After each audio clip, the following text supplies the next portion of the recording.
Does it ever feel like you're a marketing professional just speaking into the void? But with LinkedIn ads, you can know you're reaching the right decision makers, a network of 130 million of them, in fact. You can even target buyers by job title, industry, company, seniority, skills, and did I say job title? See how you can avoid the void and reach the right buyers with LinkedIn ads. Spend $250 on your first campaign and get a free $250 credit for the next one. Get started at linkedin.com/campaign. Terms and conditions apply. News team, assemble!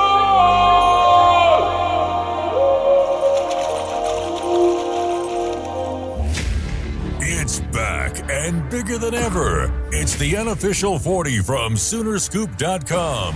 Now, here's the entire Sooner Scoop crew. Carey, Josh, Eddie, and George. All right, welcome back. It is the Unofficial 40 podcast right here on Soonerscoop.com. Podcast where we're a little shorthanded today. Josh McCuistion is taking a little downtime with his father-in-law. I believe he's on a golf outing, something like that, which I didn't even know Josh had clubs. But here we are. Eddie Radosevich is in the studio along with me, along with George Stoya, who is excited to be here, I think. I am. I love recording the podcast. Unlike some people, apparently. Yes. Eddie, are you okay? I know you're sick of talking about things, and there's not a whole lot going on right now. You summed it up. I told the board. I said that we didn't need to do this pod this week. We need to take a week off. Like hearing that. I think they thought that I was joking. I'm serious. We shouldn't have done it. I can already tell you, we shouldn't have done this. No, look, I had a rough opening. We restarted the pod. He called me the wrong George. I called him the wrong George because I was searching George's earlier today. George is doing something I think everybody should do, which is take a little social media break every once in a while. I'm off the apps. I can't, except for Twitter. I can't do it. I mean, I've tried to do it before. I told you, I actually like flipping through Instagram and going through people's stories, like maybe after the show in the morning. It kind of refreshes my brain a little bit. I don't know why. I'm off the apps. But you say addiction is a problem for you. I just find myself on there way too much, way too often. No, like I said, I think it's a good thing. I have plenty of friends that instead of dry January, they'll do a dry social or something like that. But no, we're here. Look, we're waiting like you guys are for spring football to start. The combine is going on. Let's start it. First question out of the gate. We all believe that R. Mason Thomas will be the first person drafted. I don't think there's even an argument to be made otherwise. Is number 2 Grayson Holton or Deion Burks? It's a good question. I think it's going to be Grayson Holton. Right now, he is just crushing the combine. He had a 36.5 vertical jump, which is the best of all the defensive tackles so far. Now, there's another group to go, so we'll see if he can maintain that. And it's linebackers and defensive linemen today. Yes, and we'll see R. Mason go here in a little bit, but I think Grayson has a chance to go in round 2 just because of the way he did in the Senior Bowl and then with the way he's going to perform at the combine. I think a team's going to fall in love with him, and it sounds like all these guys I keep seeing are crushing their interviews with teams. Like R. Mason. R. Mason was great, yeah. Yeah, I guess R. Mason was fantastic in his interviews, and Owen Heiencke, no surprise there. Kendall Daniels. Grayson Holton was again somebody who stood out. So I don't know, but Deion, Deion's kind of a crazy story because like I said, I think it was last week. He's number 49 on Daniel Jeremiah's top 50 prospects. So I think he's going to go day 2. I think a team's going to draft him on day 2. Which you would think, doesn't really have the film to back that up, at least at Oklahoma. Yeah, but when he had the ball, he made some really great catches. He wasn't super dynamic after the catch. He was just hurt so much his first year. Yeah, and he's really fast. And I think there was also times this last year that, Mateer just didn't get him the football when he was open. Yeah. So, and he can play special teams. He can do different stuff. I think a team's going to like him a lot and take him in, round 3. I just think Holton, there's a chance he goes round 2. And I think R. Mason's going to go round 2. I don't think he's going to get into the first round. Okay, he might. Here's another one to throw at you. What OU players are going to go undrafted that are at the combine? Robert Spears Jennings, I don't think he'll get drafted. You think Fabechi will, right? Because I of do. his combination skills? I don't know about Dominic Williams. Man, I think somebody would have to. I mean, defensive lineman, the value. I don't there? know how well Dominic, and I'm refreshing the page here to see. I think he's in the second group, but I don't know how well he's going to test. I don't think he's like the most athletic guy. Like explosive athlete type. Yeah, and he's not the longest guy either. Like his measurables aren't gonna like. It would be good if he did like 30 reps or something on the bench. Yeah, and that's not to say I don't think he can play in the NFL. I just don't know. I think there's a lot of guys like Dominic Williams who's just a solid football player that you could, I think there's teams when you get to the later rounds are more willing to take a chance on somebody that's just like got great measurables but maybe didn't produce as much as somebody like a Dominic Williams did. So today you'll have R. Mason Thomas, Dominic Williams, Grayson Halton, Marvin Jones Jr., along with Kendall Daniels, who we should probably talk about, and Owen Heiencke.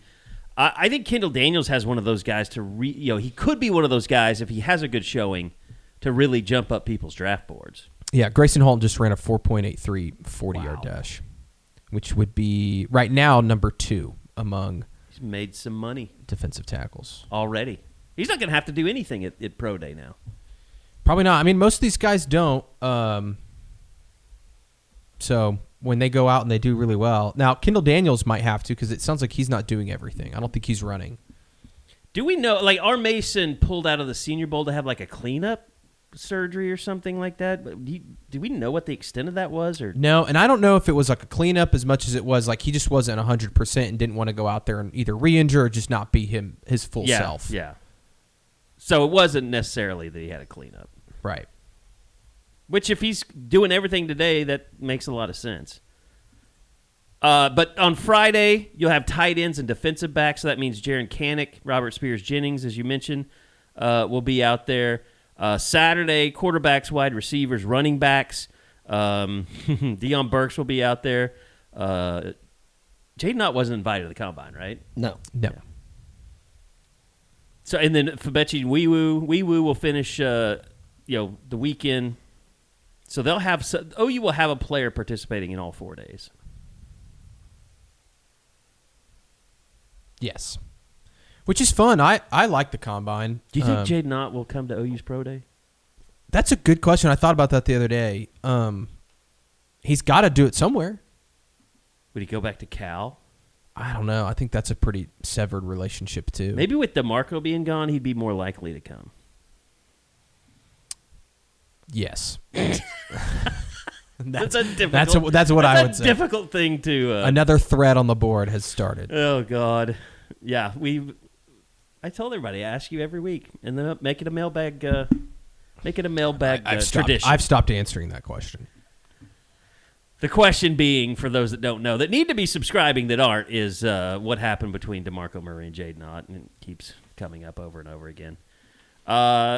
I think we better talk about Enjoy Vision before Eddie just leaves. Yeah, let's get this in because I will get up at some point.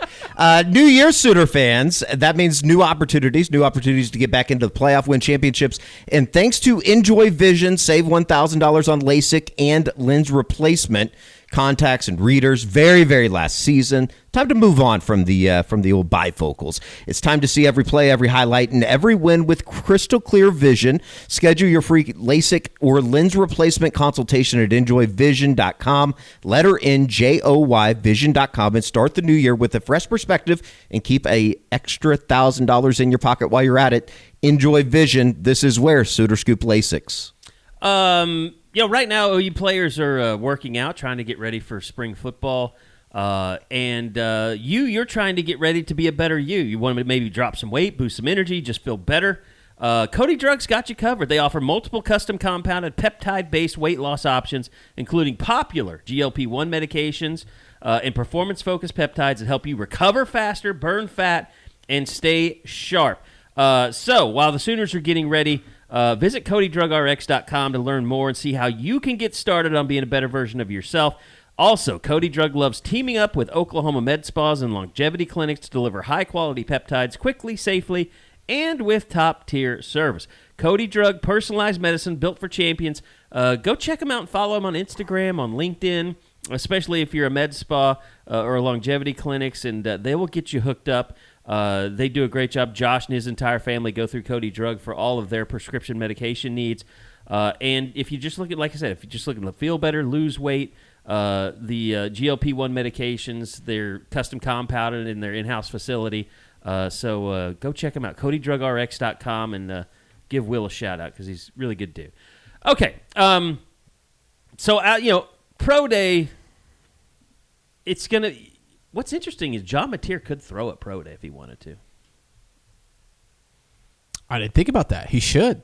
To show pro scouts like his hand Eddie, is you have fully- something to say? Oh, my God. No. Is he going to talk? No, I have not. That does so little for me. I'll be Really? so much more interested in It the would be happenings. cool if John Mateer threw at Pro I think Day. it'd be awesome. I think it'd make it way more interesting.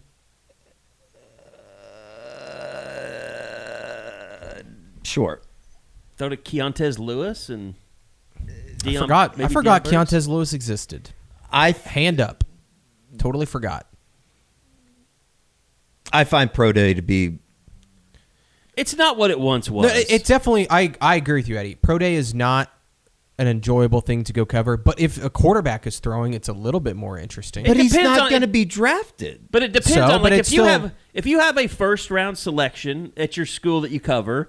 Pro Day's pretty cool because you get a lot of head coaches that It's show the best. up. Yeah, I mean the Sam Bradford one was an all timer. Yeah, it was great. I just don't think that John Mateer throwing next Thursday or March 12th would. What else are we gonna do? What do you mean? I mean, that would be like a cool thing to happen, rather than just hanging out in the office all day. Do you guys want some good Mateer stats? I know you've been working on some stuff. Yeah, this. Are you sure? Have you fact checked? Yes, this I stuff? fact checked Okay. these. So I've been doing some research on Mateer's production this past year versus his usage rate. So his production is like how much his yardage plus his how many times he scored divided by however much the team did. His offensive production was second in the country among Power 4 quarterbacks at 77%. And his usage rate was 68.4%, which is also the second most, both behind Darian Mensah. But here's where it's interesting. Which makes me question: is that a good thing? Exactly. And so that's what the whole story's about. You'll have to read it. And I think it's going out Friday. So I compared it Just to, $1. for example, Fernando Mendoza last year, right? Yes. Good person to compare him to. He had a production percentage of 70.3%, which is lower than Mateer, but his usage rate was 42.2%. That's extremely low. So like he wasn't just totally relied on by the offense. Another two more examples, which unfair comparisons for Mateer, but still. Baker Mayfield in 2017 had an 86% production percentage and only a 51.2% usage rate. Kyler Murray in 2018, 88% production, 55.7 usage rate. So like these are guys that, And I mean, to me, the easy, you want to call it that, hypothesis to draw is that they didn't use their running backs enough, and they didn't have a run. They just asked too game. much of. They asked too much of John Mateer, and like I think that was obvious just watching it. Right, like we talked about that throughout the season, where it was this conundrum of yes, John Mateer's producing all of the offense for the most part, and now we know 77% of the offense is what he was producing. The successful part of it. But at the same time, they were using him too much. I mean, 68.4% is way too high of a usage rate. And there was all the talk about how good they were in the red zone, and it wasn't the running backs that were making them good in the red zone. It was John Mateer. Right. And they just ran him a ton a year ago, and it was because the running backs weren't very good. And I mean, I guess they weren't. It's not fair to say they weren't very good. It just the run game wasn't effective as a whole. We can look back on it now and look at that Michigan game and say he wasn't the same runner that he was for a while after that game. I mean, he got beat up in that game, and it took him a while to recover. And then the hand thing happened. Yeah, but I guess the point of the story is, and again, you can see I broke down all the numbers and everything. Like he's going to lead pretty much the country other than Mensah in returning production next year, which is a good thing. Like, the guy produced at a high level, but at the same time, I think he was used way too much. The question for Oklahoma is, what do you want it to look like next year? Because I think if you gave Brent Venables some truth serum, I think that they don't want to have to rely on Mateer near as much. And I looked up his Washington State statistics too. He had a 76.3 production percentage, which again is good in 2024, but his usage rate was only 59.8%. That's almost down 10% from what he was at Oklahoma. So OU is asking him to do way more than I think that they ever should have, but they kind of had to. Like, I don't think they really had any other option. I think going into next year, they would love to have that number, the usage rate number, be somewhere in the 50s, because you look at the guys that were really productive and had good seasons, their usage rate is lower. Gunnar Stockton, 59%, Arch Manning, 58.5%, Marcel Reed, 58%, Jaden Mayava, I don't know if I said his name right, the USC quarterback, 57.5%, Diego Pavia, 52.7%, like I said, Mendoza at 42%. Like, these teams that had a lot of offensive success weren't just totally leaning on their quarterbacks. And yeah, Darian Mensah had statistically a pretty good year, but Duke as a team, they weren't just some offensive juggernaut. Here's a question for you then, based off of that information. Has OU's running back room gotten better to the point where they can take some of that off of John Mateer this year? I think that's the question. I think that's the question for Dalen McCullough. I think it's gotten better in terms of just the coaching. Like, I think we can all agree that Dalen McCullough might be able to get more out of those guys, but from a talent level, I have no idea. I have no idea if the talent's better. I guess you're more experienced when you have Xavier Robinson and Torrey Blaylock back. Is a healthy Xavier Robinson the answer, though, that they need? I think you're asking the wrong question. I think the running backs I think the running backs is a valid argument, and we can talk about them and their lack of production. I think the better question is can the offensive line improve enough in the run game that it takes more off of Mateer? Because I think a large reason why they had to run Mateer so much last year wasn't just because the running backs weren't just great. I think it was also because the scheme, running the quarterback, opens up some different stuff schematically, and they had to do it. Yeah, I know, my guy Gabe, he's super critical of the scheme, wants them to run something different for the personnel that they have. But, I thought there were times when Blaylock looked like a really good player, but he obviously, we were ready to report that he was out for a while last year, and he played the next weekend. And then something did happen where he got hurt, and he wasn't the same. But I think they have to be, I think they can be better at the running back position to a point that it makes the offensive line look better. I think they can be more dynamic. Yeah. Like, I think that the thing that they lacked last year at running back was they just weren't very dynamic. They didn't have anybody that, okay, the play isn't blocked perfectly, but they're going to, bust loose and make a play. Kind of like Xavier Robinson did before he got hurt. Remember all the times that we watched Javonte Barnes and we're like, if he just makes a cut this direction, right, like, he breaks that thing wide open. And that's just happened entirely too much. Yeah. And I just think that the offense as a whole, like, it's not just the running game too when talking about Mateer. It didn't feel like, and he missed some for sure. I think that's also part of this discussion is like his usage rate is too high, especially for a guy that obviously doesn't have maybe the same talent level or ability to read defenses as some of these other guys. But at the same time, it felt like there was times that they didn't take the easy throw or they didn't set him up for success with easy throws. And it was a lot of trying to push the ball down the field sometimes when they didn't need to. And you look at like Arch Manning's stats, like I thought Sark did a better job in the second half of their season of just kind of getting him going and giving him some easier throws. So, yeah. And just having more guys that, can go out and make plays at receiver, I think will help them. It's going to be interesting. We'll get more into it as the spring goes and we talk to people more, but the whole Ben Arbuckle, Dylan McCullough, Kevin Wilson, like Brent kind of making that mandate at the end of the season, like we have to be better in the run game. Like what are they going in the lab and doing right now? Like what are they coming up with? How receiving is Ben Arbuckle of these two guys that have been together? And is he going to take that in and embrace it and make that a part of his offense and make it better? Yeah. I don't know. And that's why I'm excited for spring football and just kind of getting to talk to Brent and really John about what, reflecting on this past season and what he's been working on specifically. Because I feel like I've had that question a lot. Is like, well, what exactly is Mateer going to do this offseason to get better? And I think there's a lot of things he could do. I mean, I still think he can improve his footwork. That's something that you can definitely work on. Just reading defenses is another thing. Watching film, like all of I don't think he's going to suddenly change his arm angle or things like that. But I do think there's small tweaks that he can make in his game that should help him. And again, he doesn't like have to go out there and throw for 1 billion yards next year. It's just like limit some of the big mistakes and make a few more big plays. Sounds easier than it probably is, but you made me wonder this is a very random thought, but when is West Virginia's spring camp opening up? Because you talk about footwork, I was thinking like, well, Michael Hawkins' footwork wasn't much better. Or his throwing motion. Yeah. March 7th is when West Virginia opens up.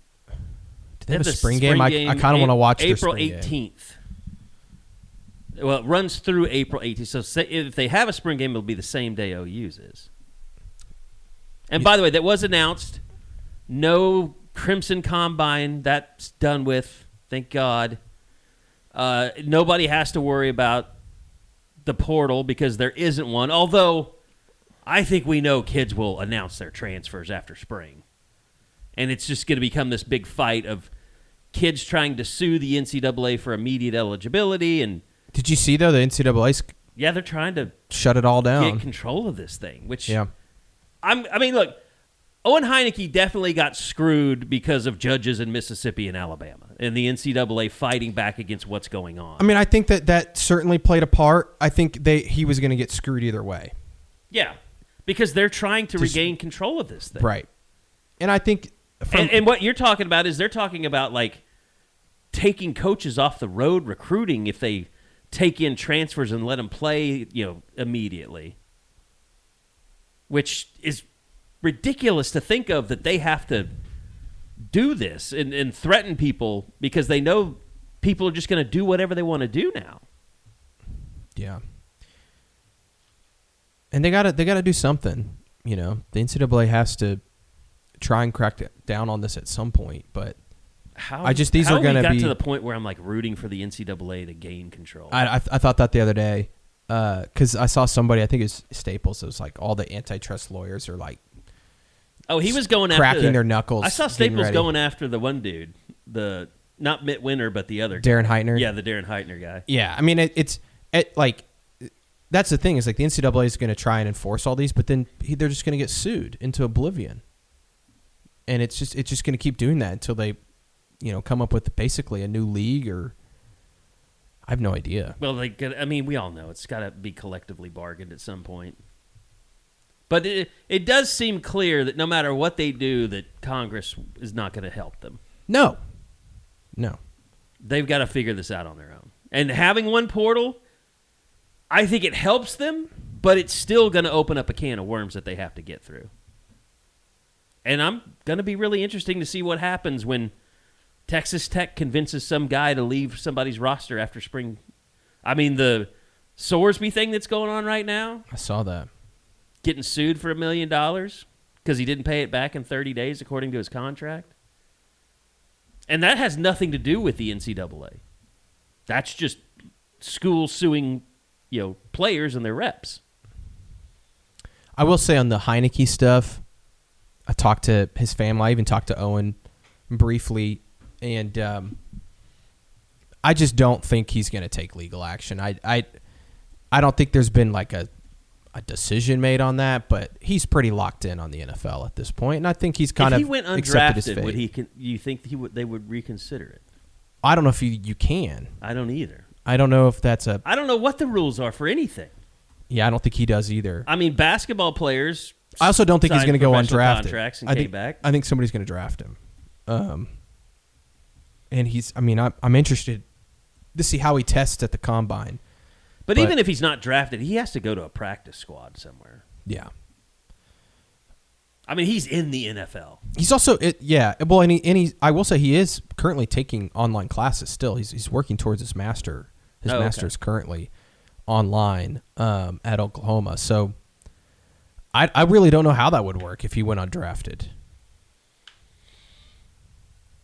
But he seems to me to be pretty locked in. I would assume he would just go ahead and sign a free agent deal with somebody. Yeah, I just think that the legalities of it and the cost of doing a lawsuit and the emotions of the ups and downs of it, I'm not so sure he thinks that's all worth it.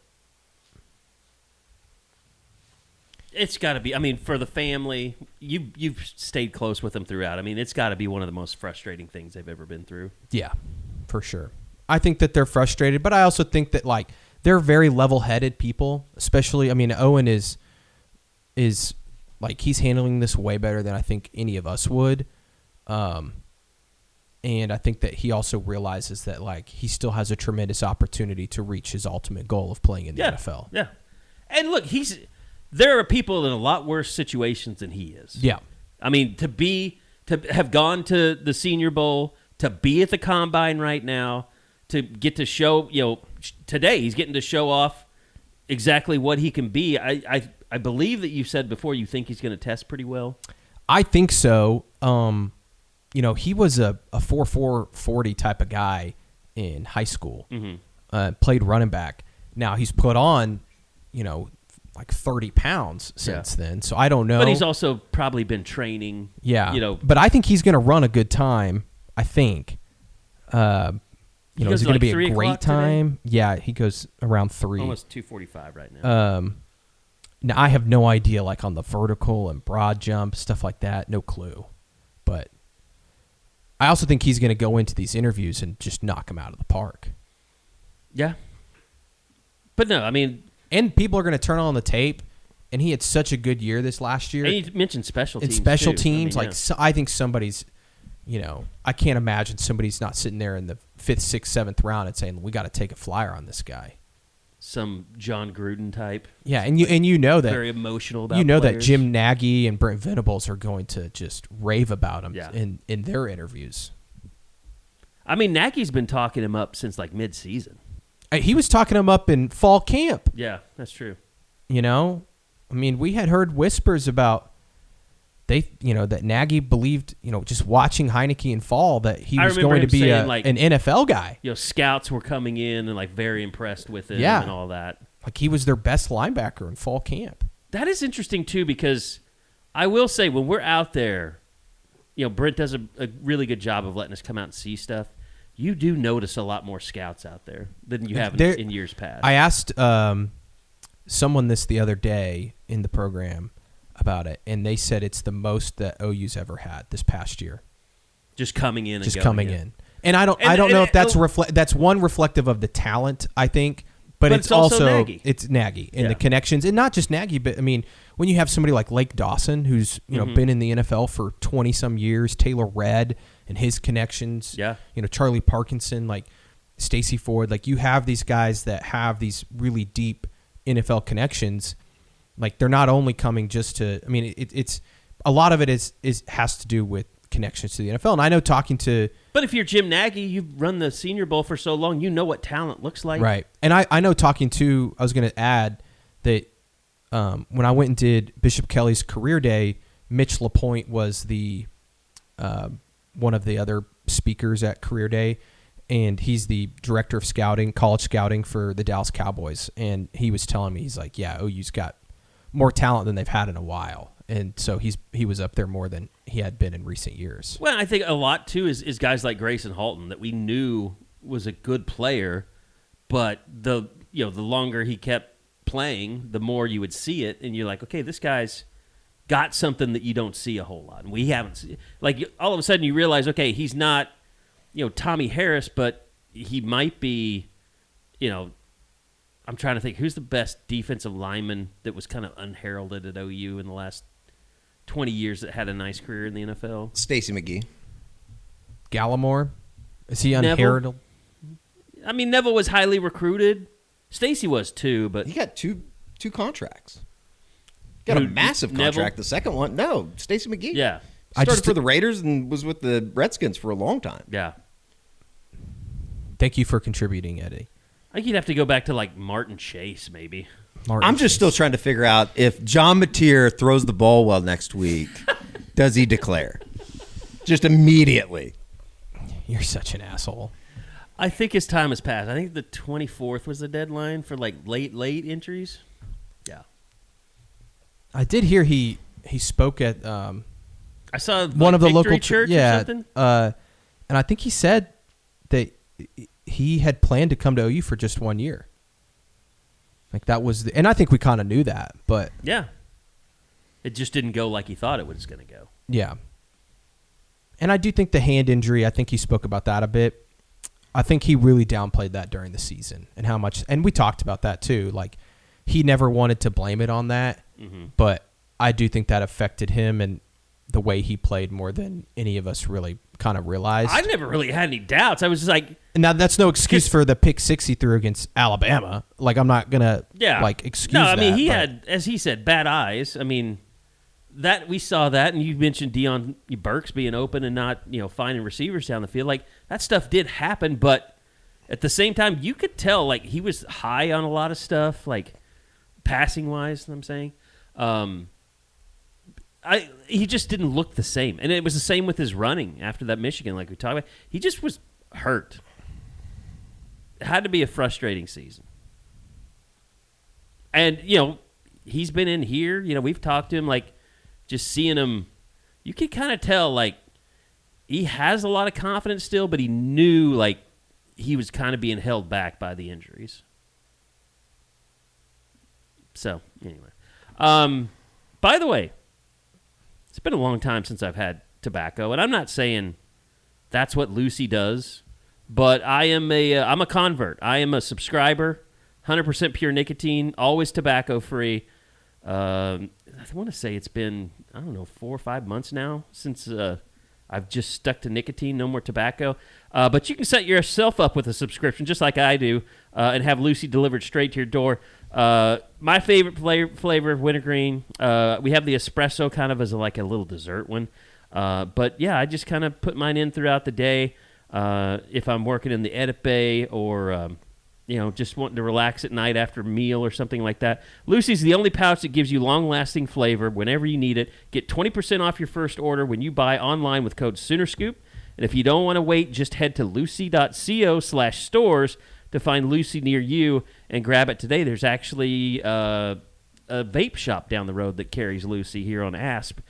I can't even remember the name of that place, but you can go pick it up there if you want. They have all the flavors. And here comes the fine print. Lucy products only for adults of legal age, and every order is age verified. Warning, this product contains nicotine, and nicotine is an addictive chemical.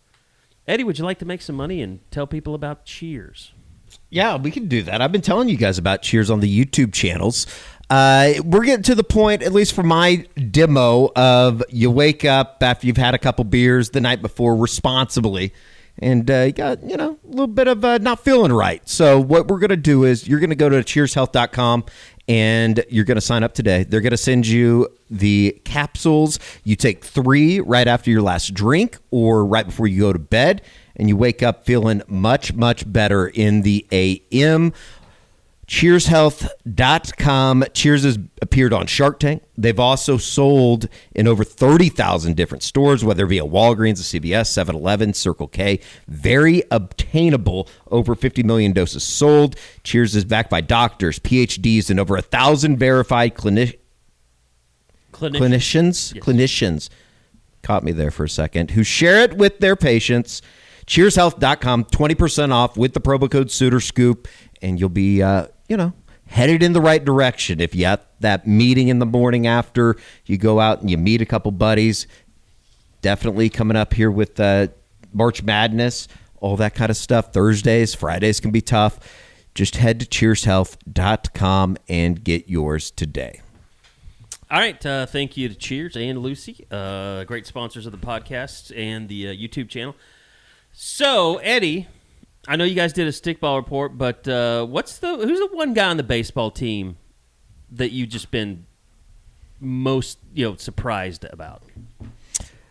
probably, I don't know if it's a surprise as much as he's just been a perfect fit for what Oklahoma wants to do offensively with his speed. He's been really good over at third base. Talking about Camden Johnson from Wichita State, he's been excellent. I mean, he goes 2 for 4 on Wednesday, and Oklahoma's come from behind win.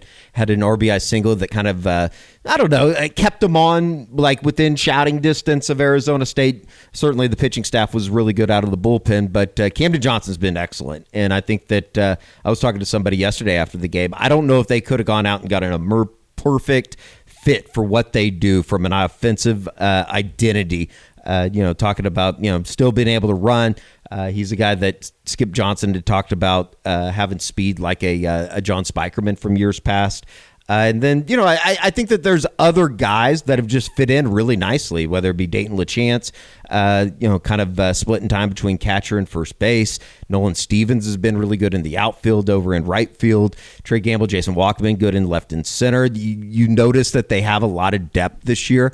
They're able to rotate guys a little bit more. Caden Brumbaugh got his first start in an Oklahoma uniform on Tuesday. Kyle Branch at second is scuttled a little bit at the plate here as of the early portions of the season. You feel good about first base with Dayton Taki. I think he's got to come around at some point, but you have other options. I know Connor Larkin perched him in the fall session.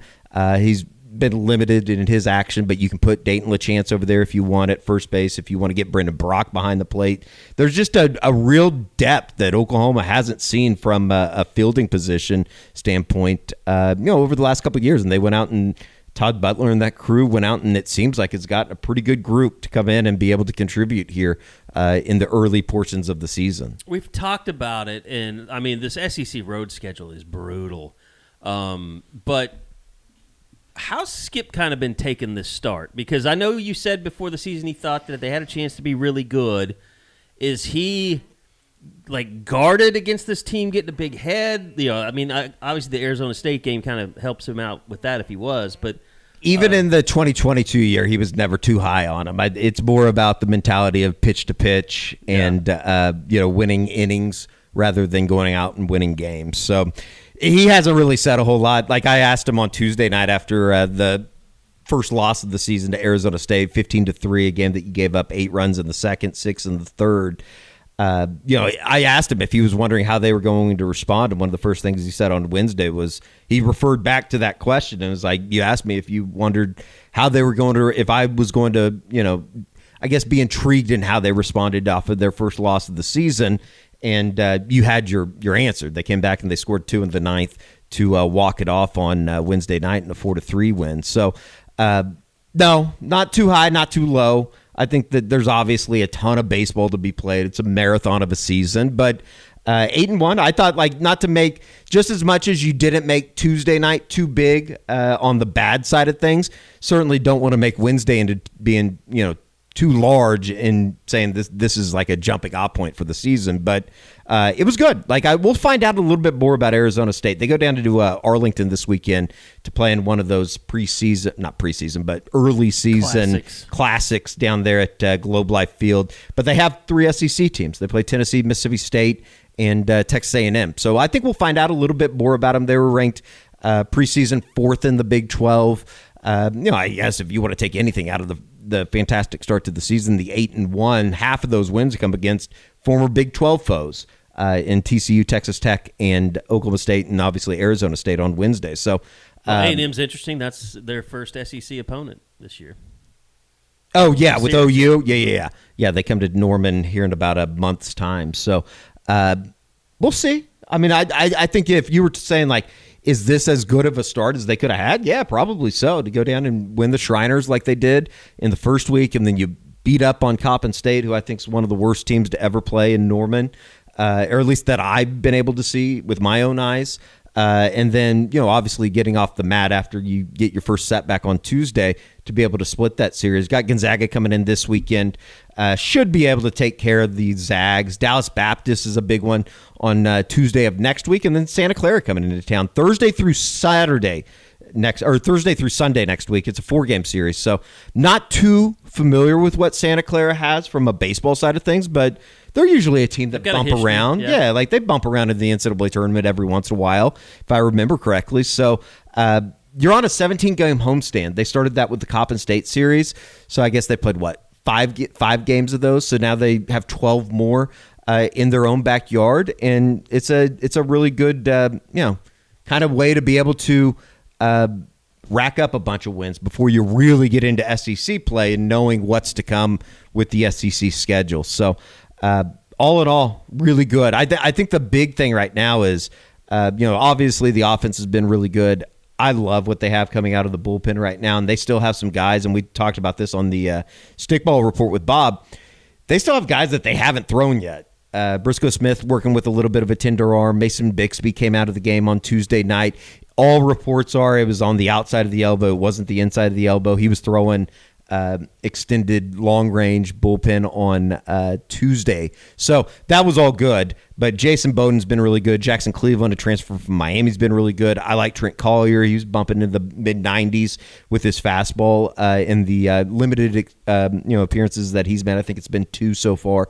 Like what they have there. I think Jackson Cleveland's going to end up being the starter, and Jason Bowden will kind of be that bridge guy in the 7th and 8th because you can throw him out there and throw multiple innings or ask him to throw multiple innings, and I think you feel pretty good about that. Gavin Jones was really good. I think he's going to end up being your midweek starter. I know they gave up 3 runs on Wednesday night to Arizona State, walked a couple guys, had an error that probably should have been out of the inning. So I think he's going to settle in and be okay. He came back out in the 2nd inning and worked, faced the minimum, caught a guy stealing to end the inning, or picked a guy off, if I remember correctly, there in the 2nd inning before giving away. So I like it. I mean, they got some really good arms. Like, every guy that comes out has a nice presence about him. Big physical guys that can throw in the mid-90s, and then on the back end, you got some guys that can bump into the upper 90s. So it's going to be interesting. I'm definitely excited. They moved up to 13 in the D1 baseball rankings. I think Baseball America had them hovering right around there, as well as Perfect Game. Couldn't ask for a better start. Now you just got to rack up some wins before you get into conference play, because especially when you get on the road, I don't think it's crazy. I don't know if it's a defeatist attitude, but there's going to be some series where you go on the road in the SEC and you say, just don't get swept. If you can get one, that feels pretty good moving forward. So should be kind of interesting. It's kind of fun. I knew that J-Dub and Steve Nash were Santa Clara guys, so I was looking up famous alumni. We should get a weekend together for those guys. They can bring in Brandon Pajimski and beat the shit out of him, and Gavin Newsom can come. He's a Santa Clara grad. He can't read, so that might be a problem. I thought you would enjoy that.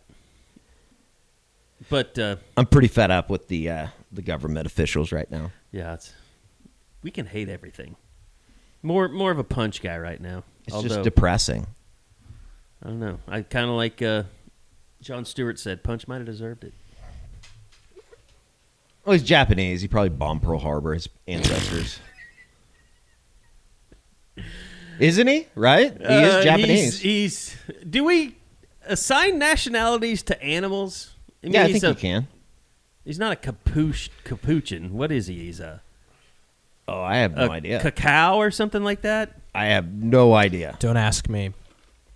Does Erin love Punch? Does she? I don't think we've discussed. You haven't discussed Punch? I don't think so. That's every dinner table around the country needs to have a talk about Punch. No, we've been watching the. I've been talking about government officials raping, eating children, but that's more at my dinner table. I totally can see that. Yeah, no, we've been. And I'm just talking to myself because nobody else is there, so it's really depressing. I'm concerned about Eddie. No. Hey, all we needed to do is bring up Gavin Newsom in like the first 5 minutes of the show, and we that and baseball. Yeah, that and baseball. No, we've been watching the new show about John Kennedy Jr. Dude, they did a great job with casting in that. Yeah, it's a good show. I mean, it doesn't look exactly like him, but they look like them. Yeah, it's really good. Did she die in the plane with him?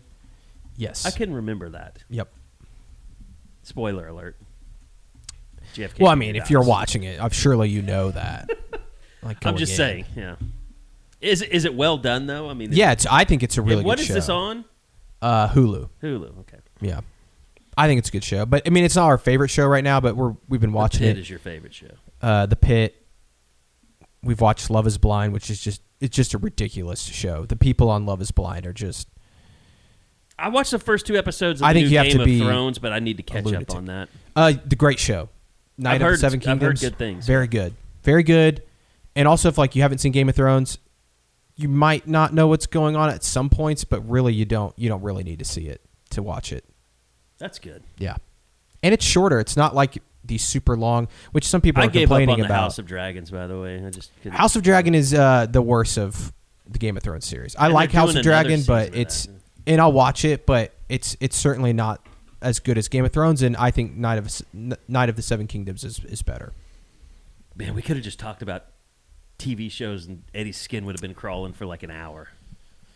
Eddie, any TV you watch? You don't watch any TV or? No, I don't sports? actually. I was just thinking. I haven't watched a show outside of a sports game in a He long, doesn't long have time. for that. Yeah, I mean, I was watching Loyola Marymount last night. see, he And doesn't have time. you know who's still playing? I tweeted a picture of him. Rick Asanza. Do you remember that name Yes, from the OU yeah. Bass? He redshirted in 2019. He's in his 7th year of college at Loyola Marymount. That's ridiculous. Made a free throw last night to win the game. Banked in a free throw. I also watched So the that's SMU. how you're spending your time. Yes. I also watched the SMU Cal game. SMU needed to kind of win to solidify themselves in the NCAA tournament field. They lost by 4 and missed 15 free throws. That's not one way to solidify yourself into the NCAA tournament field. On the opposite side, Mark Madsen and Cal, I think, are going to make the NCAA tournament, which, I haven't expected Mark a whole lot Madson's from. the coach of Cal now. Yeah, and he went to Stanford. Yeah. And Mike Montgomery, he got fired at Stanford, but he was the head coach at Stanford. Mark Madsen also famous for the weird white guy dance at the Lakers celebration. He did. Mark Madsen, I don't think that he would be on like a short list for Oklahoma when they're looking for a head coach, but he's done a pretty damn good job. They got Scottie Pippen's son over there. They also got a kid that is, I think his name's Moore, maybe. Now, Scottie Pippen's son, what did he do that wasn't he dating somebody? That's the older son. Yeah, he was that's dating Michael. No, Michael Jordan's son was dating Scottie Yeah. Pippen's ex-wife. Right. Shout out. His son, Michael Jordan, was dating. She's attractive. She's a whore, though. Let's be honest. Well, isn't she on Basketball Wives or something like that? One of those Another shows? show that I just I can't think bring that is myself to correct. watch. We'll have to get Aaron on The that. Miami Housewives. Aaron doesn't or watch that something. shit either. She's crazy. But yeah, Cal was good last night. That's what I've been watching. I haven't watched a single. I've never watched a Game of Thrones. Maybe Roger Denny is in episode. the desert raising the buyout money right now.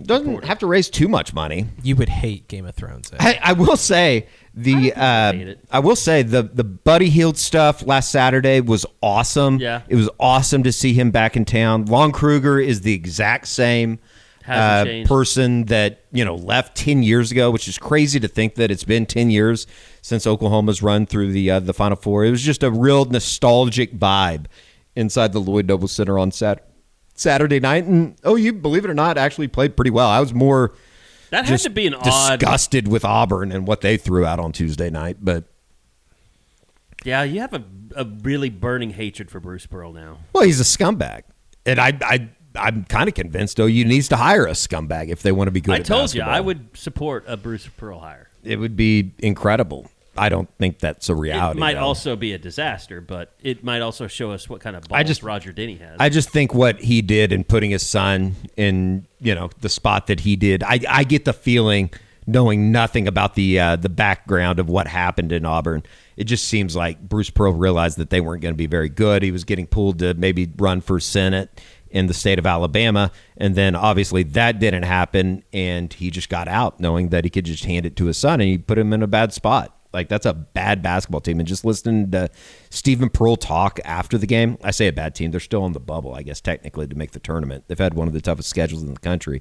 But he seems like he's at wit's end. They've lost 7 of 8 or 8 of 9, something like that, after Tuesday night with the loss to Oklahoma. I don't know. The whole thing, it seems like it's winding down for Porter Moser and, this era of whatever OU basketball's been. But I mean, I know how much we want to get into it. It just seems like it's the same game. It's the same game every time. It was weird watching that game the other night. It's like, it's weird that now you're seeing guys kind of start to play really well, like Dayton Forsythe. I mean, like, well, he's just. I think his thing is more. He's just healthy now, right? Like he had those. But you two would ankles. admit, like, he looks like a completely different player than he has the whole rest of the Yeah, because he's healthy. Like those ankles, that was a serious deal. I don't know how he was walking around with two basically bum ankles. And he's now healthy. Like, he looks like he belongs. He's been really good at distributing the basketball. I think they're coming off of a game in which Xavier Brown was probably his best game from a pass distribution standpoint. Mo McGee looked like the guy that I thought we were going to get at the beginning of the season. For the first time, maybe all season, he looked like that guy on Tuesday night, and this team's a lot better when they have somebody playing the 5. Like, you can't play 4 against 5 against some of these teams in the SEC and expect to be able to compete or close a game out if you're not getting anything from the front court. So just a frustrating experience overall, because I think that, you know, as bad as things have been, they got some good talent. It's a good roster. And have all those double-digit leads turn into losses. Yeah, like you just look back, and I know that like it's become like almost kind of redundant in sitting there at an OU basketball game and turning to Josh Callaway and talking about, like, if they would have just been able to hold on to this game, or if they just would have been able to find a way to close out at Missouri or A&M or Arkansas, who I think is a really good basketball team, by the way. I think they could win. They could make a Final Four. Alabama, they hit 16 threes last night in the first half and just blew out Mississippi State and South Carolina. That week for Oklahoma, that's the week that I point to and say, like, just miserable performances in Starkville and Columbia. In games that you probably should have won. Like two really, really bad basketball teams. So what's that say about Oklahoma? So I don't know. It's rather depressing. They're going to play out the string here. You got 3 games left. They go down to Baton Rouge on Saturday. You come back and you finish up the home slate with Missouri on Tuesday before a trip down to Austin. And I don't know. You win 3 games. Maybe you can find yourself in good rhythm. Like, if they were able to win that, I think they would win 7 of 8 to close the regular season. Maybe you go make some noise in Nashville. Probably not. As it stands now, I kind of like their draw right now. You'd play like a Mississippi State or somebody like that in the first round. I think you could beat them, and then you maybe play like an A&M somewhere around there in Nashville in the SEC tournament. So, I mean, what are we talking about? You've been just rambling for 10 minutes. You started this. Yeah, I don't know. It's just not great. This is the bargaining stage. Is that what they call it? The fact of the matter is, and it kind of goes back to what we were talking about at the end of January. For the most part, they've been eliminated from NCAA tournament conversation, and that's just flat out unacceptable. I like Porter. I think everybody knows that. It's just we're getting to the point where I think the real decision is going to have to be made from Roger Denny and what they want to do with the basketball program moving forward. And you would expect that decision to somewhat be made, or at least in the conversation of it, here in what, March? When is the SEC tournament? March 14th-ish. So I think it'll be made. I think it'll be made within 3 a couple weeks, days, and then you start looking at who you want to go talk to if you're going to make a move, and what kind of money you have. I think it's it's in such a bad way right now. I can't imagine a worse decision than saying, hey, we're going to bring him back. I don't even think that's for me at least, in the conversation. Want to do that? Yeah, sure. That's the other side of it. I think it would be best for all parties involved to come to a resolution and everybody going their separate ways. And you can try and bring in a coach that, with some added contribution from NIL and all that kind of stuff, to be able to go out and really kind of get some more spirit within the program. Because if you brought back Porter, Tuesday night might have been the worst crowd that I've seen, and certainly not saying that it should have been the opposite. I thought Saturday for Buddy was awesome, but you've lost the fan base. I think we can say it. That's not being dramatic about it. There's no reason to come down here and watch them play against a really good team and then find themselves in the game in the last 8 minutes and then you shit down your legs. So I don't know. It's a tough conversation. It's a lot easier to talk about Jenny and the girls. They had a nice win on Sunday over Tennessee, and it's crazy to think that they close out the regular season slate at the Lloyd Noble Center on tonight, on Thursday night. Before you talk about that, I do want to say one thing. Even though he's displaying jerk tendencies today, like Eddie will go to every basketball game. Everyone. I love college baseball. baseball. Last week he went to a baseball game and then the basketball game. I love college basketball.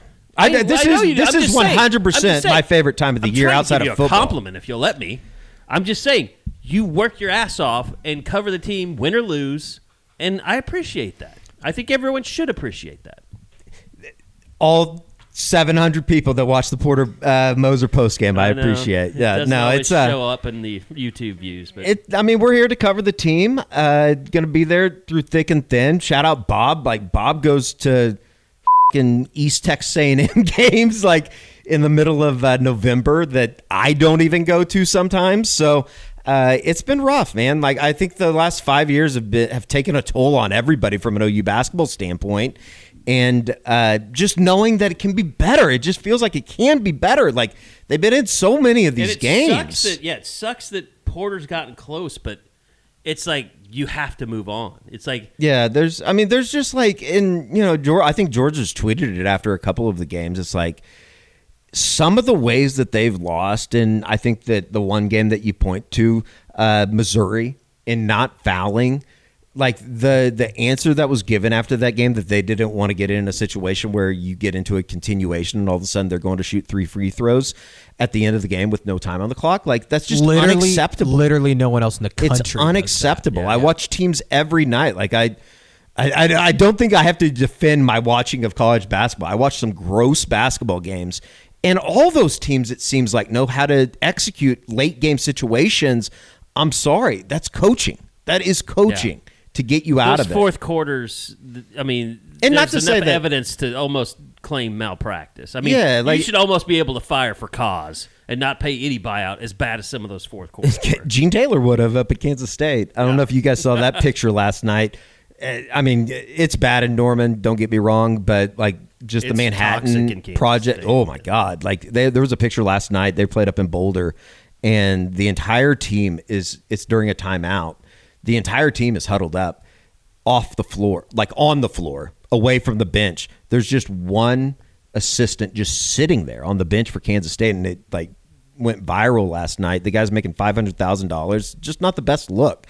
And that's one thing that I think you can say about this basketball team in Norman. On the men's side, as bad as it's been, there has been no quit. It seems like they have a pretty good chemistry in the locker room, which – maybe it would make it easier to accept some of the results if you could fall back on the idea that they hate each other. I don't think that's the case. George and I have hinted at point shaving. I don't think that they're good enough to point shave to a certain extent.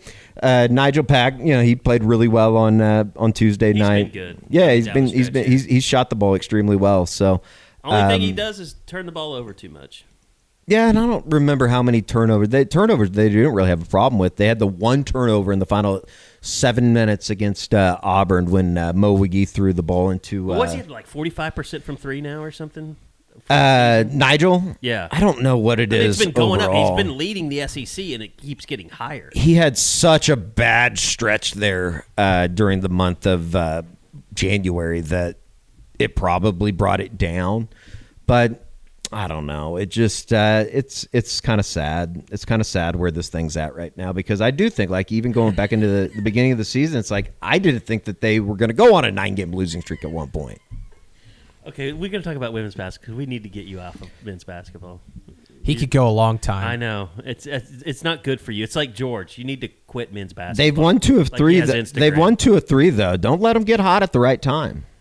I'll say that. I almost, physically removed Bob from the building when he said number 3 seed in the NIT right now. Nobody wants that. A serious statement. Oh, no. If they get to that point where they're having to make a decision. If they have a coach, they don't have a coach, they shouldn't do it. They need to make a decision on the coach. And if they want to continue playing through the NIT, more power to them. You can't go into the NIT saying, well, we'll figure out what we're going to do with the coach at the end. Like, they need to. Yeah. And I don't know how they would answer that. I think that there'd be some guys that would want to play. The action would be just to not go.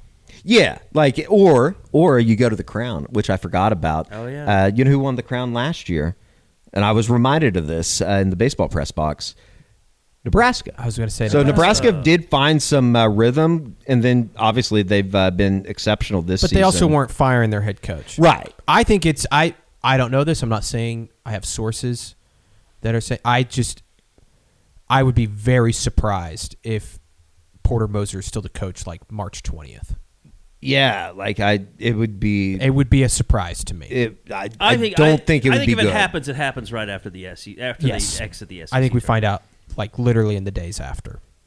Which like puts you in a bad spot if you're an OU basketball fan. Like, are you supposed to be cheering against Oklahoma right now? I wouldn't say that.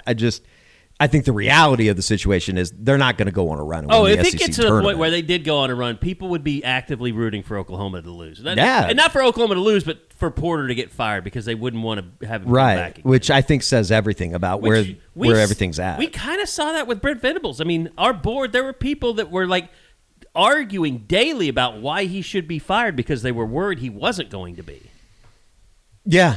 Yeah, I mean, after the 6 and 7 season, sure. It's and I think that like this is kind of the territory that OU football would have been in this past year if they wouldn't have gone 10-3. If they would have at that point of the Ole Miss season, if they would have lost 4 of 5, and then all of a sudden you're looking at 6 and 7 again, I think that you would be back in that spot where the basketball team is at right now. So ultimately, I think it's time. I hate to say it because I really did think it was going to work out. I think we all like Porter. Yeah, like he's a good guy, and I think he's a good basketball coach. It hasn't worked out. Ultimately, at the end of the day, you got to win basketball games, and missing the NCAA tournament for the last 5 years is unacceptable. I'm done. Anyway, things better covering the women's team. I don't know though if John Mateer throws the ball well next Thursday, maybe you do bring back Porter Moser. I'm kidding. Let's talk women because they have been fun. And I think that here over the last couple of weeks, they've done exactly what we talked about, right? Hold on a second. Can I ask you one question, George, before as we're getting into women's basketball talk? It seemed to me that Sahara Williams had a really good game against Tennessee.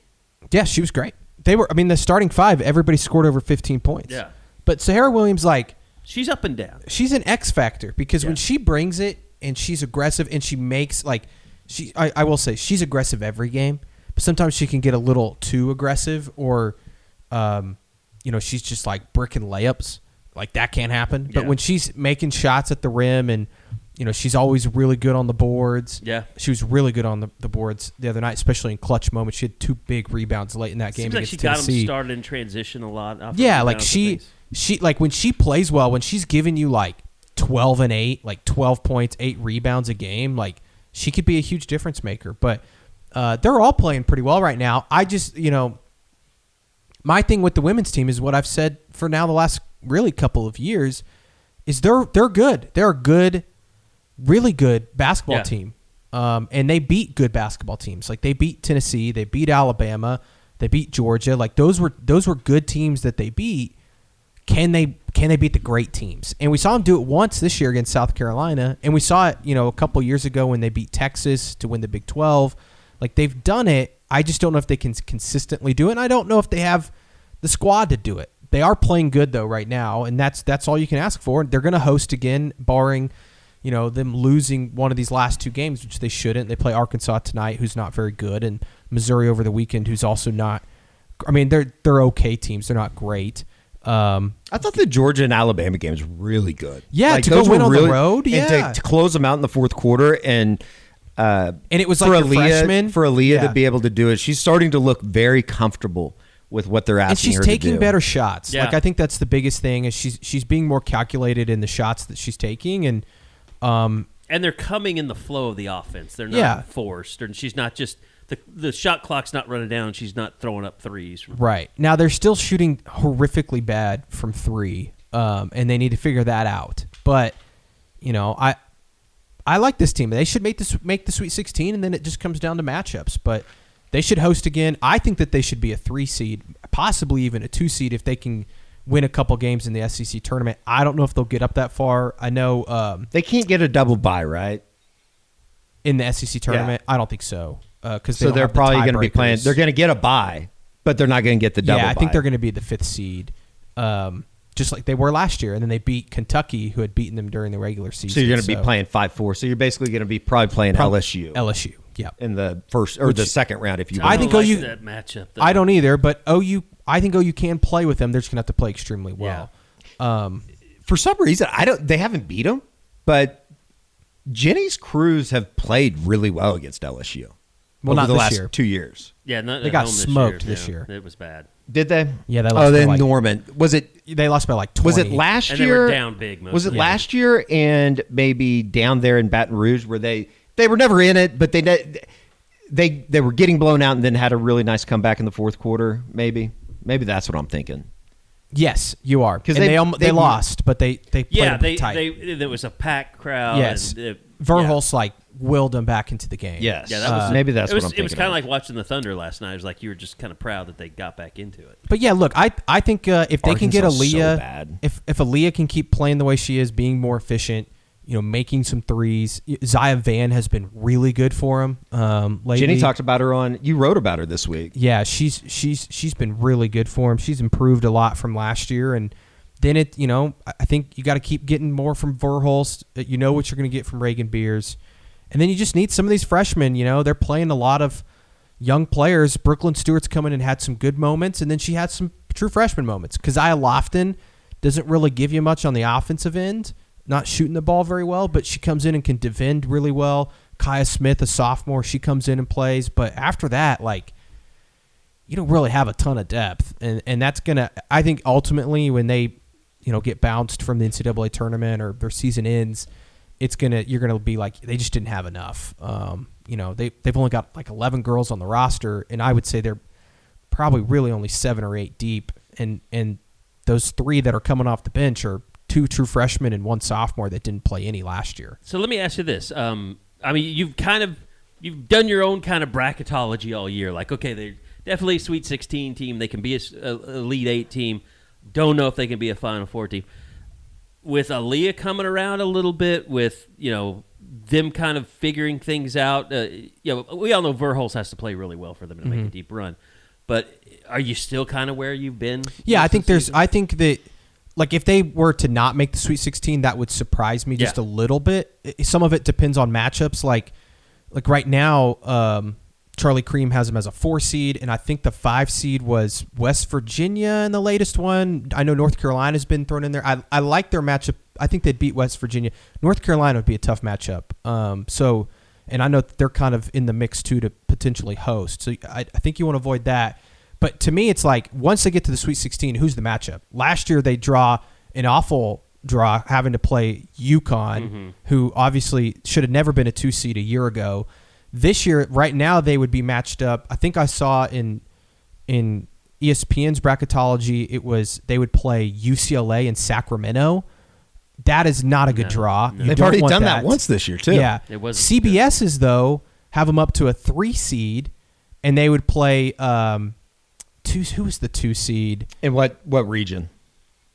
It would have been Fort Worth. The 2 seeds as it stands now were LSU, Vanderbilt, Michigan, and Iowa per Jerry I think it was Palm. Iowa, and it was in Fort Worth. Now, that would be a heck of a draw. Now, I'm not saying they can just go out and beat Iowa, but if you're playing in Fort Worth against Iowa instead of one of those number 1 seeds, they did it last year. You could certainly make the Elite 8. So Jerry Palm. I don't know why I said Jerry Palm. Charlie Cream had them in the Sacramento. Yes, playing UCLA, right? Yeah, Vanderbilt. Vanderbilt was the 2 seed in but are they the 3 or 4 seed? 4. Well, then they would play the 1 seed. Right. And the 1 seed in that region in Sacramento is the UCLA one. Yes, yeah. So that's where if they can somehow get up to a 3 seed, and because you look at the ones, because I think the 1 seeds are going to probably be UConn for sure. They're going to be undefeated. UCLA, I don't think they're going to lose again. Texas and South Carolina. It's probably an Andorra, South Carolina, Texas, Vandy. Whoever wins the SEC, kind of. And I think they can beat Vandy. I know they got beat by them pretty good, but I think they can beat Vandy. So if you can get into where you're a 3 seed and you're having to face one of those 2s instead of those 1s, I think those 1s are just, they're easily the best teams in the country. and most talented teams, you want to avoid them at all costs. And if you can get to Fort Worth, that's the other part. If you can play in Fort Worth instead of Sacramento, I think that'd give you a pretty big leg up. And I would imagine winning, obviously, the 2 regular season games in the year, Arkansas, Missouri, you go win, I don't know, 2 or 3 games out in Nashville or Greenville next week. You should put yourself in a pretty good, because I don't know what it came out this week when they did the 1 through 16, but I think that they solidified that if you just win your next 2 games, you just solidify yourself as a host. Yeah, you're in. And I think even if they dropped one of them, there's still a chance they'd be hosting because they've winning 3 straight ranked games was huge. And I got to look up what Arkansas's. They are one of the worst teams in the country. That's what I thought. Well, I say that they're the worst team in the Power SEC. 4. They haven't won a game Yeah. in conference play. They're a 28.5-point underdog tonight. But what's Missouri? I think Missouri. Yeah, Missouri's not any good either. They're 3rd to last in the SEC. They are 4-10 in conference play, 16-13 overall. So they're a little better. Arkansas's 0-14. So yeah, OU's going to win tonight, and then they play Missouri. They should be locked in. So, but they need to go. I know the teams aren't very good these next 2 games, but they need to go dominate. Go dominate. Shoot the ball well. Kind of like they did against A&M earlier this season. They shot extremely well. Like get feeling good heading into the. At some point, they have to get some shots falling. They got too many good shooters. Yeah, whether it be Zaya, whether it be Peyton Burholes. I would say taking somewhat good shots. Like it's not like they're just taking a bunch of step back threes. No, they've been open. Yeah, they're just missing them. So they've been open.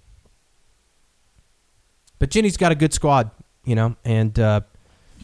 I mean, yeah. I don't know what jobs are going to come open. It's crazy that they're 21-6, and it's like, they've been okay. They're 7th in the country right now. Yeah, I don't know what jobs are going to come open, but if Tennessee were to come open, I know that Ginny was up for that job a couple years ago. I wouldn't be shocked if she got a call for that. It'll be interesting, just because it's one thing we don't know about Roger Denny. How do these coaches in some of the minor sports, the non-revenue sports, feel about a guy that's, about revenue generation? He's a lawyer. Does it matter? That's going to be internal stuff that we don't know about. Does it matter enough to him for them to feel comfortable staying here because we all know Joe is kind of everybody's dad, basically, just taking care of everyone and making sure everybody was happy. He put a lot of time into that stuff. The good news is I do think that he, being Roger Denny, was extremely involved with Brad Underwood and the basketball side of things in Champaign. So I do think just from a enjoyment, I think he's a basketball guy. I think. I don't know that for a fact. So I've talked to a few people, and one thing I can tell you about Roger Denny is he is very competitive. I've talked to some people that have maybe sat by him during some basketball games, and he gets very into the games. So that's good. And I think coming from a place like Illinois, where basketball was obviously a huge deal there, I think he's definitely going to be invested. And I think he also knows that when the basketball teams are good, people show up and they can make you some money. The men's basketball program has historically made the athletic department money. If you can get that thing rolling, and we've seen what Ginny's done, they're not a revenue generating or profit generating sport right now, but they're having some huge crowds. People are bought in. Having the NCAA tournament in Norman is a big deal. Being able to sell tickets to that and hosting it, that's no small feat. So I think he's going to be pretty into that. And I think he's also seen, obviously, with softball too, what the success could look like there. And I think everybody knows that baseball is a sleeping giant. If you can get the baseball program going, get the renovations done, I think fans will want to buy in and go watch this baseball team.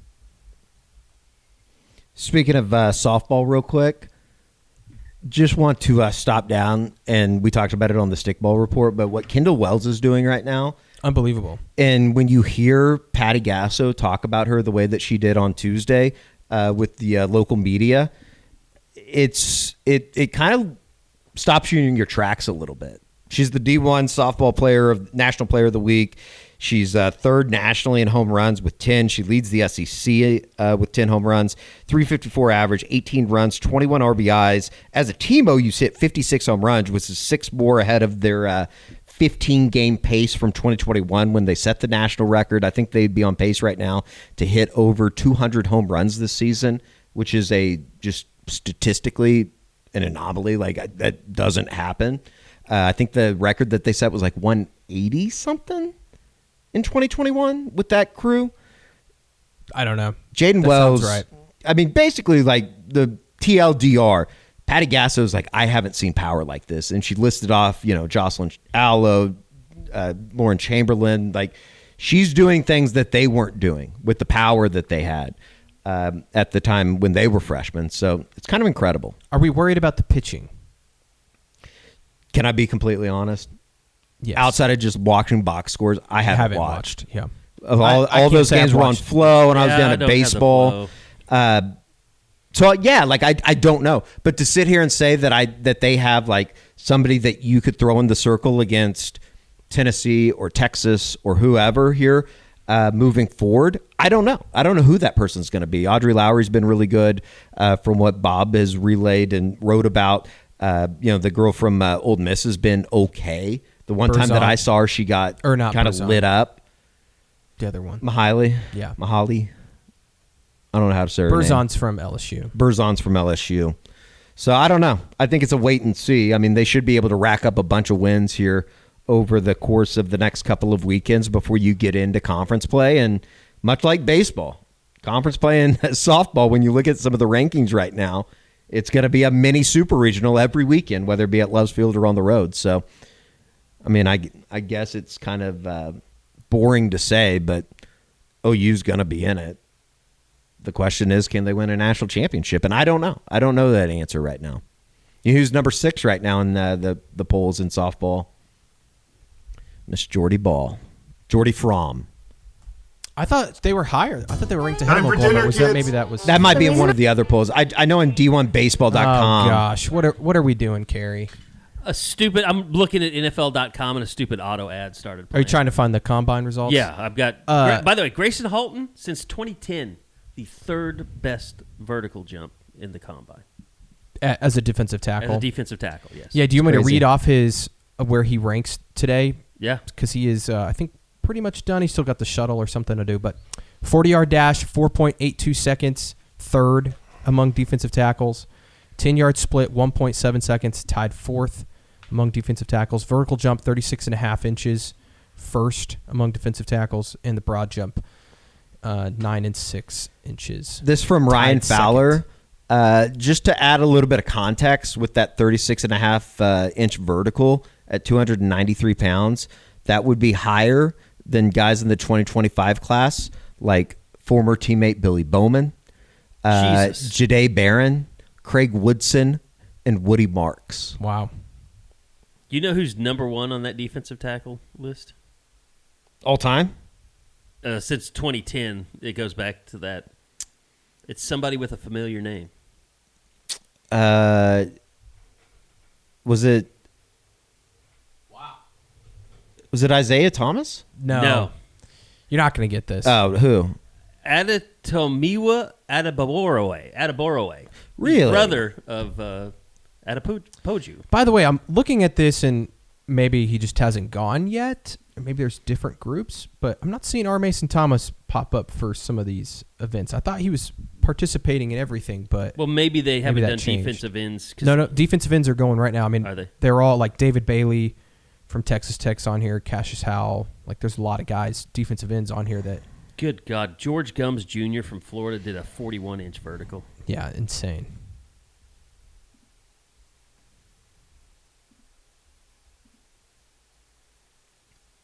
Shamar Stewart that's the last year.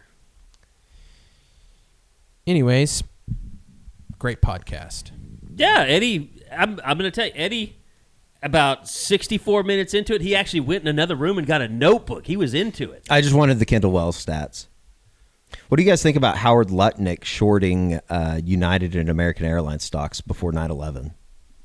Something to think about. Did that come out like along with the... I think that came out in like 2002. Oh.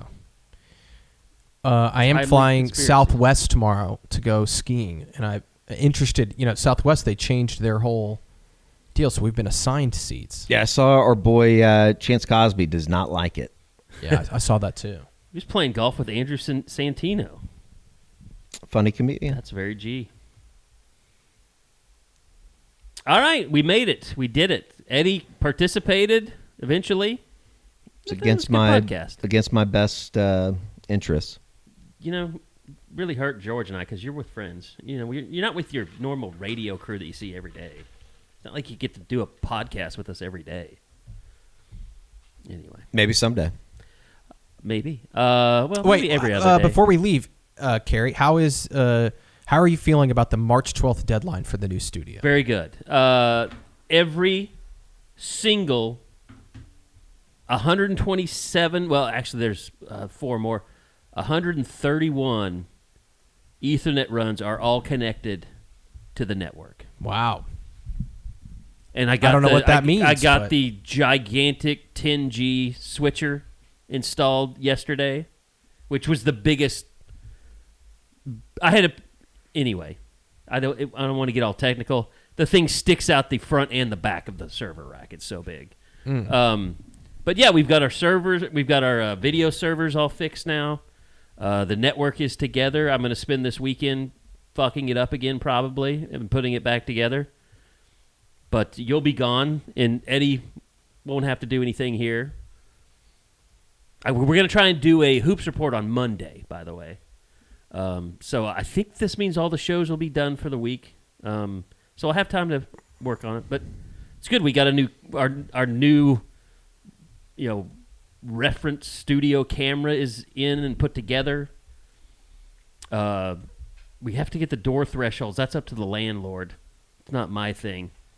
We got some leaky door thresholds, and they're working on that. So, but no, I feel good. I think. Let's see, March 12th. I mean, It's a week from Thursday. Next Thursday. 2 weeks from today. I want to see the calendar. That's a fact. I know. 2 Thursday's weeks March from 5th. today. That's what Eddie just said. Okay. We're good. We're good. We're going to make it? We're going to make it. I'll believe it when I see it. But I I trust you. guarantee you by the end of next week, as long as we're, if we have a show Thursday or Friday, we'll do it from the new studio. Next week? Yeah. That was not a lot of confidence. I'm trying to think of what I'm missing.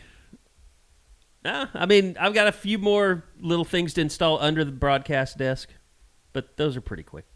You guys have helped me with some of that. But yeah, make your cable jokes as long as you can because we're going to be up and running soon. And you people love to make your cable jokes. All right, that's going to do it. We'll be back again full strength next week, I believe, with Josh. He's out getting drunk with his father-in-law, I'm sure, right now. He's probably day drinking. That's going to do it. We'll be back again next week for another edition of the Unofficial 40 Podcast right here on SoonersGroup.com podcast.